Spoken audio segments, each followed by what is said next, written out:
Welcome to That's Good Sports. I'm Brandon. It's Power Ranking Season Perna. Today, Tom Grossi and I are uploading our official quarterback power rankings episode for the upcoming season, so we have something to discuss on GPS on Friday.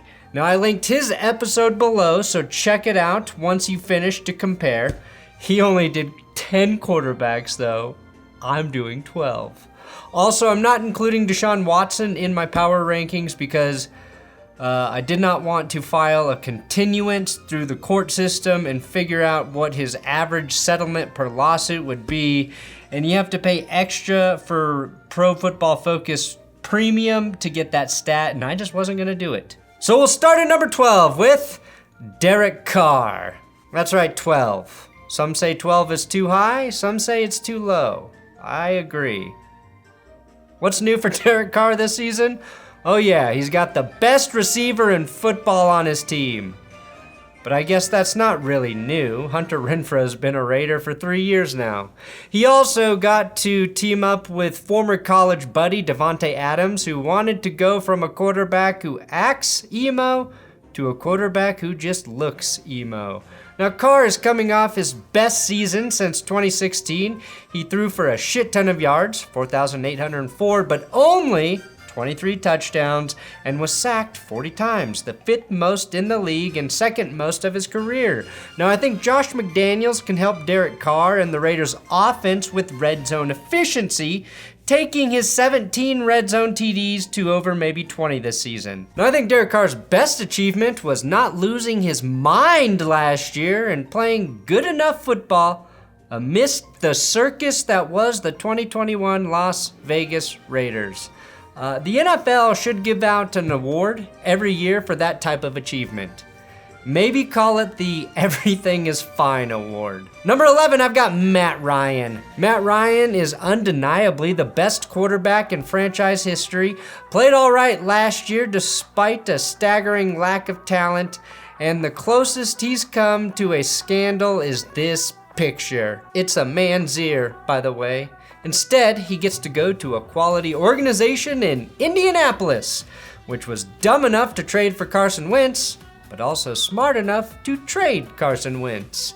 Matt Ryan has a dominant running game and a good offensive line for the first time since 2016. If I were the Colts, I might even use some of that $200 billion they always have in cap space and just add Julio Jones for old time's sake. Also, you can nab Matty Ice at the end of most fantasy drafts. Speaking of fantasy, I'm very excited about my new sponsor, Underdog Fantasy. If you haven't played fantasy football with Underdog, you're missing out. Now, I've posted some links for private drafts on Underdog on Twitter, so keep up there if you want to go against me. And I'm going to be playing their Best Ball Mania 3 tournament. All summer long, you can draft fantasy teams in 12-person leagues.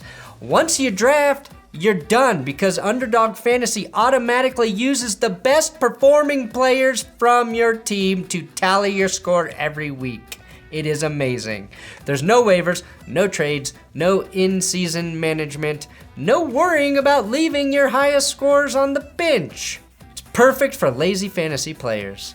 Now, the person who won the Best Ball Mania tournament last year selected their team in, guess what? June! My advice is to draft as many teams as you can afford for a chance to win massive prizes with $10 million in total prize money right now and $2 million going to the first place winner. Underdog will double your first deposit up to $100 when you sign up with my code. That's good. Link in the description. Click that link or download the app, and again, just use my code, That's Good, to enter the Best Ball Mania 3 tournament today. Number 10, Kyler Murray. Kyler Murray is about to become the highest paid player in the history of the Arizona Cardinals and presumably the highest paid player per inch in NFL history. Not in world history. That goes to Tom Cruise after his work in Top Gun 2. Like the team around him, Kyler had a hot start in 2021 and kind of folded down the stretch, especially with DeAndre Hopkins. Out. Good news, Hopkins out again. Suspended 6 games, you know that. And you also know they used a first rounder on Hollywood Brown. I do think Brown will be a good fit in the air raid offense, assuming he can hold on to the football. Bizarrely, Kyler played way better on the road than he did at home last year, going 6-1 with 15 touchdowns and just 3 picks. My theory is that Kyler is trying to piss off his own fans so much that he gets booed at home, making it a hostile environment where he in fact thrives. Number 9, Tom Brady. Tom Brady led the NFL with 43 touchdown passes last season, but was only 6th in touchdown percentage. It helps that he's the only quarterback who threw more than 700 passes last year, which is the second most all-time behind a 24-year-old Matt Stafford. Just for comparison, Russell Wilson threw 35 touchdowns on just 427 attempts in 2018. Now, I understand why Brady wanted to retire. His arm probably felt like it was going to fall off and disintegrate into mulch. But after he rested up and got on a new regime of PEDs, performance-enhancing vegetables. His body recovered, and he'll be ready to hit 650 career touchdowns in 2022. He's gonna be 45 this season. If his arm doesn't let him down, his fucking prostate will. Sorry, Tom, we used all your timeouts for pee breaks already. Go back in and throw one. Number 8, I've got Lamar Jackson. Maybe the stupidest narrative of 2021 was that the Ravens should decline to pay Lamar Jackson and instead go forward with Tyler Huntley, who is very clearly not Lamar Jackson. The most impressive game I've seen Lamar Jackson play last year was against the Denver Broncos. Now, the Broncos shut down the Ravens' run game, almost kept them under 100 yards, and forced Jackson to beat them through the air and in the pocket, which he did very easily, in fact. Jackson is the most unique QB on planet Earth. He's probably a top 10 passing quarterback, but nobody notices because he's the greatest running QB of all time. Jackson missed 5, essentially 6 games last year due to injury, and still threw as many touchdowns as Davis Mills and Jalen Hurts, while also trailing only Hurts in rushing yards by QBs with 767. Hurts had 784 and an insane 10 rushing TDs.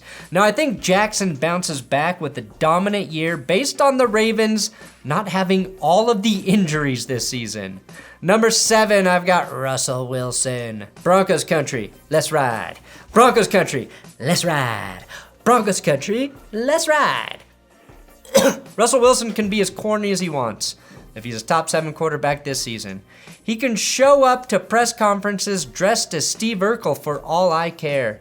First, let me dispel the idea that Russ wasn't good last season. He had a losing season for the first time in his career, but he was 4th in the league in touchdown percentage, 4th best in interception percentage, 5th in yards per attempt, and 5th in passer rating. All that behind an offensive line that couldn't keep Joe Biden on top of a tricycle. Russ plays best when the play action is working well. Just look at those last 3 weeks in Seattle with Rashad Penny being anything but frugal with the rock, and I will assume that Javonte Williams and Melvin Gordon will have play action functioning at unlimited levels.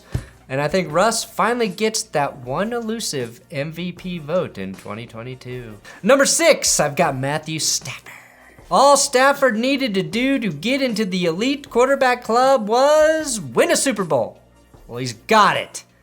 And it still feels like he's being a little underrated. Sean McVay is great. Cooper Kupp did have a top 5 wide receiver all-time season last year, but Stafford was the difference for that team, quietly throwing the second most touchdowns in the league last season with 41. He also tied with Tom Brady with 32 red zone touchdown passes. Stafford, even when balling, gets dinged because he throws some interceptions. 17 picks last season, which tied Trevor Lawrence for most in the league. Can Stafford eliminate a few of those picks? Yes, and I think Allen Robinson coming in will help with that. But the fact is, all the quarterbacks on this list threw a few too many picks. Herbert had 15, Josh Allen had 15, Burrow 14, Carr 14, Mahomes 13. Aaron Rodgers skews our expectations with consistent seasons with less than 5 interceptions. When you're throwing over 600 passes, some are going to get caught by the other team. And it doesn't really matter when you're firing tugs and winning games.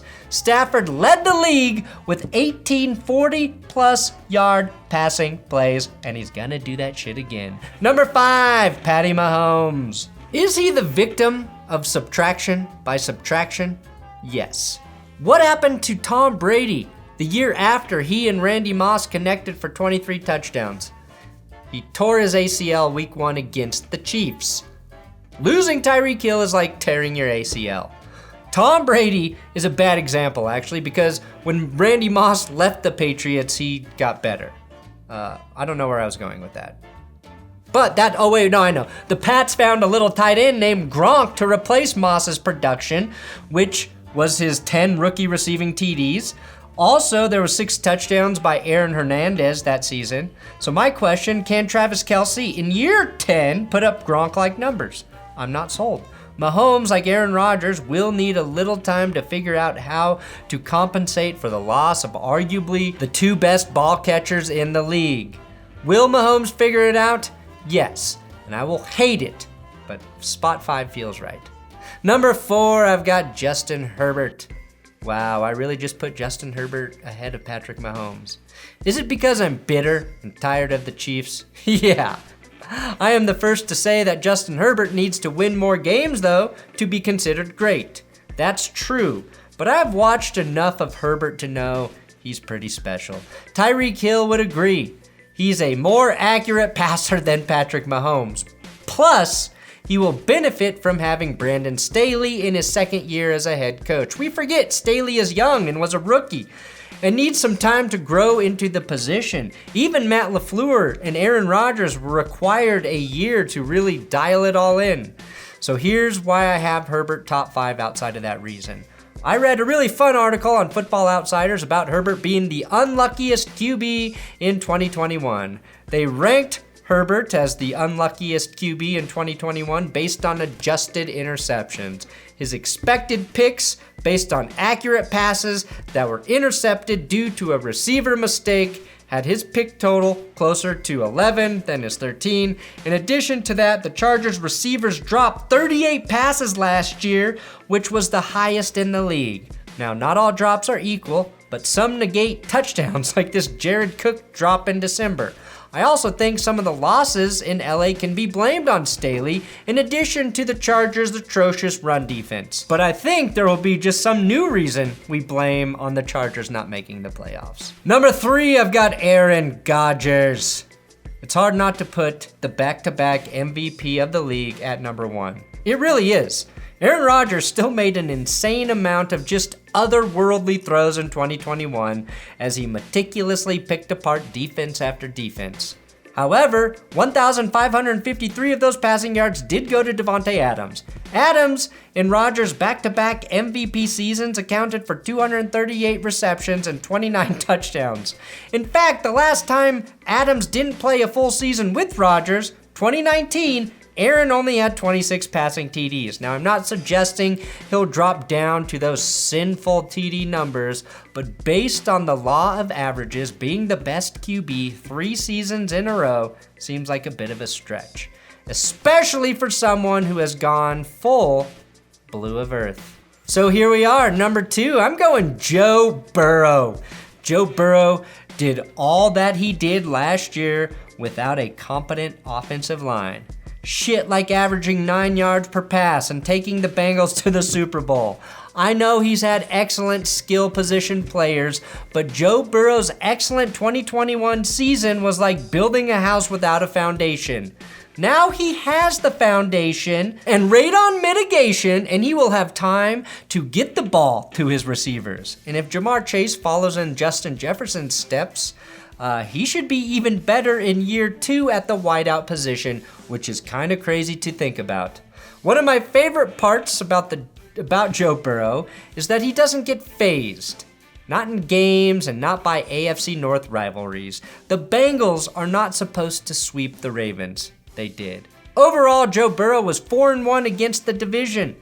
Once he figures out how to beat those pesky Browns, he's gonna be in great shape.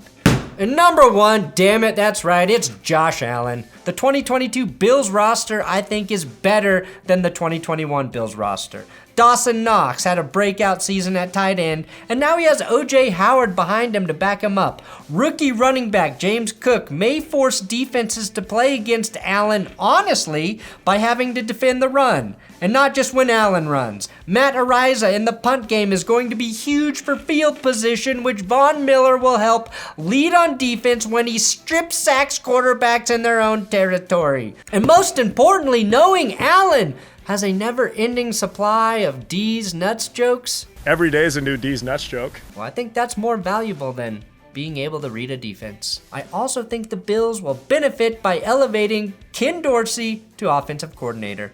A little change up there is a good thing, as I felt Buffalo's offense was a bit predictable through the mid-season grind. He honestly wasn't even as good in 2021 as he was in 2020. Except in the playoffs, where he was fucking masterful, 9 touchdowns, 0 picks. The only other quarterback to do that in the postseason was Aaron Rodgers, and actually Ben Roethlisberger too, but he only played 1 game. And Josh Allen averaged a passer rating of 149 in the postseason and had 134 rushing yards as well.